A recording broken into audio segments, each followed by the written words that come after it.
Now it's time to explore history of the Silk Road. For that, there is no better place than Bukhara. To get there, let's head to Tashkent Vokzal train station.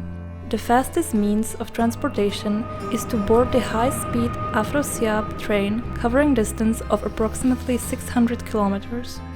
This 4-hour ride offers a swift passage through the varying Uzbek landscape.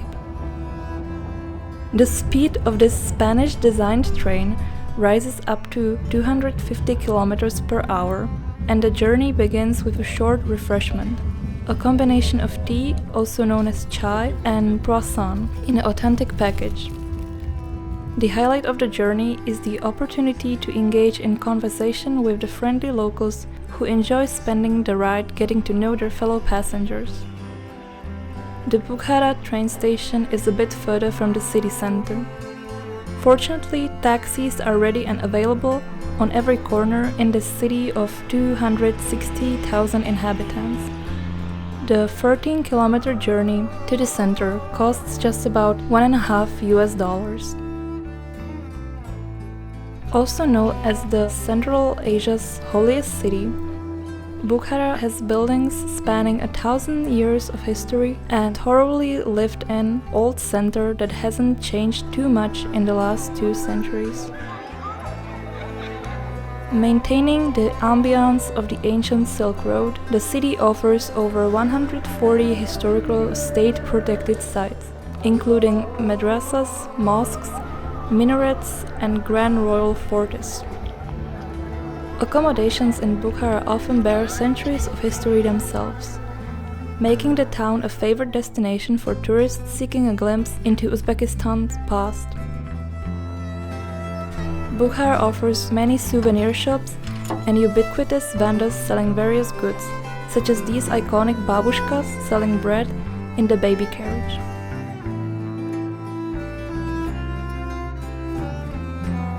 The city also boasts numerous museums with focus on textiles and carpets.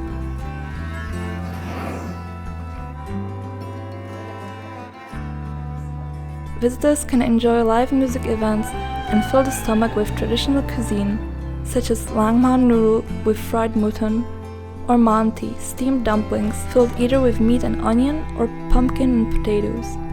Of course, each meal has to include tea, a symbol of hospitality offered to every guest in a small bowl.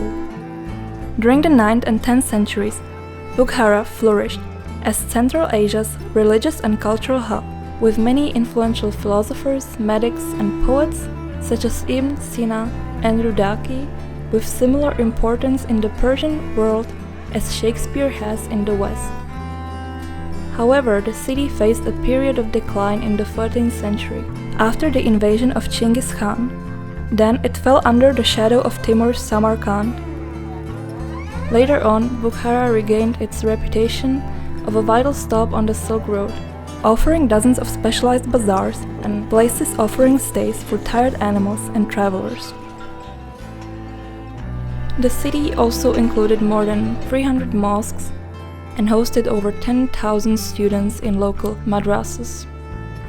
Popular among Bukhara's rulers was Nadir Khan, also known as the Butcher, who seized the throne by eliminating his brothers and 28 other relatives.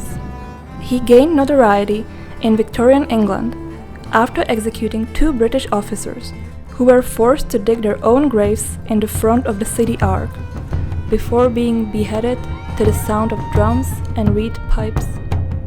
The ark stands upon the remnants of earlier structure. The top layer of this covered wall dates back to the 4th century AD, while the second wall traces its origins all the way back to the 4th century before Christ. Many times it was constructed, many times destroyed. In legend, the creator of the ark was the hero Siyavush. As a youth, he fell in love with the daughter of the ruler Afrasiyab. He agreed then to marry if Siyavush would first build a palace bounded by a bullskin, obviously an impossible task.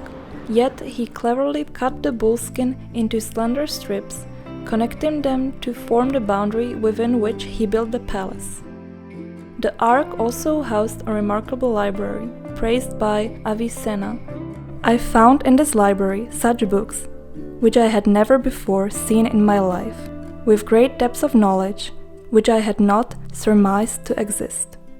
The Ark's walls, built of mud bricks in a geologically active area, tend to withstand earthquakes, while strategically placed towers serve to defend against attacks from various angles. In 1918, a party of Russian emissaries was massacred in Bukhara. Bolsheviks then stormed the Ark, leading to the destruction of numerous historical buildings inside. Till then, Ark was serving as a royal enclave occupied from the 5th century. After the Bolsheviks' attack, most of the Ark interior turned to ruins. Opposite the Ark's gate is the functioning Polo House Mosque with stunning painted wood, carved columns, and detailed ceiling. Now let's explore the city center, with a stop at the famous Lyabi House Plaza, meaning around the pool. As the name suggests, the plaza, dating back to 1620, has a refreshing source of water. It is an iconic place of the town, surrounded by hundreds of years old mulberry trees. Once it was a meeting point for older men playing chess and other games, now it is a modern place with daily live music events. 100 years ago, Bukhara was intertwined with canals and 200 stone pools, where locals gathered for socializing, drinking, and washing. However, because the water wasn't changed often, diseases such as plague spread quickly, with the average Bukharan in the 19th century reportedly died by the age of 32.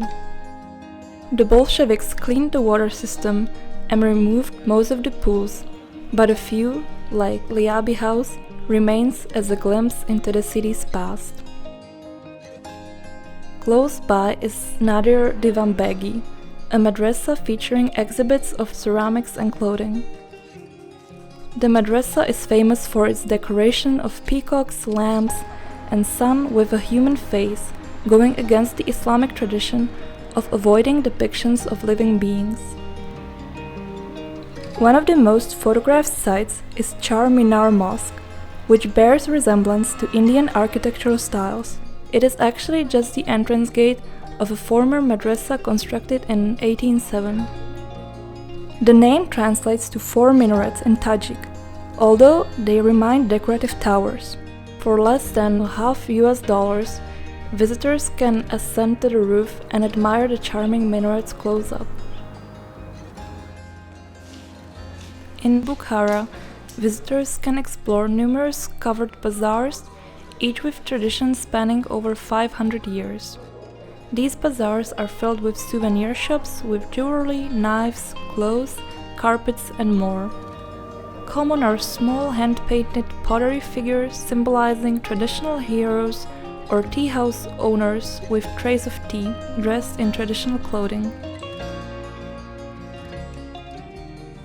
Between the bazaar lies Central Asia's oldest surviving mosque, Maghoki Attar, showcasing a blend of 9th century facade and the 16th century reconstruction. This site is the town's most sacred spot.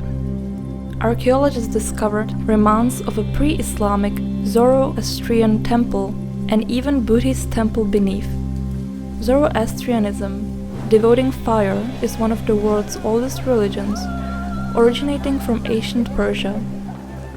Central to its beliefs is the concept of dualism, with the constant struggle between good and evil. Legends has it that the mosque was protected from the Mongols by being buried in sand by locals. Indeed, when the archaeological work started about 100 years ago, only the top part was visible. While walking the streets of Bukhara, the towering Kalon minaret is visible on every turn. Built by the ruler Arslan Khan in 1127, it was once the tallest structure in Central Asia, earning its name Kalon, meaning great in Tajik.